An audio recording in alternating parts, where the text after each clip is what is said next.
Hello বন্ধুরা, আশা করি সবাই আছো ভালো। নতুন ভিডিওতে সকলকে জানাই স্বাগত।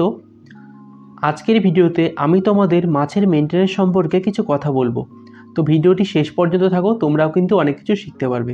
তো বন্ধুরা, তোমাদের অনেকেরই কিন্তু ধারণা রয়েছে যে মাছ পুষলে হয়তো তার পেছনে অনেক সময় দিতে হয়, কিন্তু এটা সম্পূর্ণ ভুল ধারণা। তোমরা যদি মাসে অন্তত একদিন 10 মিনিট সময় বের করতে পারো, তাহলে কিন্তু তোমার মাছের অ্যাকোরিয়াম এরকম জল ক্রিস্টাল ক্লিয়ার থাকবে এবং মাছগুলোও কিন্তু খুব ভালো থাকবে। তাহলে কিভাবে সেটা করতে পারবে? তো বন্ধুরা, প্রথমত তোমাদের একটা ভালো ফিল্টার অ্যাকোরিয়ামের দোকান থেকে নিয়ে নিতে হবে, বা তোমরা অনলাইন থেকেও নিতে পারো।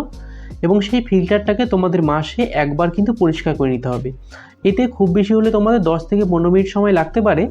তো পরিষ্কার করা হয়ে গেলে তোমরা আবার সেটা ফিল্টার লাগিয়ে দেবে। তো দেখবে তোমাদের অ্যাকোরিয়ামের জল কিন্তু সবসময় এরকম ক্রিস্টাল ক্লিয়ারই থাকবে। আর মাছেদের সপ্তাহে একদিন যদি উপোস করাতে পারো তাহলে তো খুবই ভালো। এতে মাছের পেটের অসুখ হবে না এবং মাছগুলি অনেক হেলদি থাকবে, মাছের গ্রোথগুলোও ভালো হবে। তো বন্ধুরা, এই নিয়মটা যদি তোমরা মেনে চলো তাহলে কিন্তু অবশ্যই তোমরা অনেক বেনিফিট পাবে।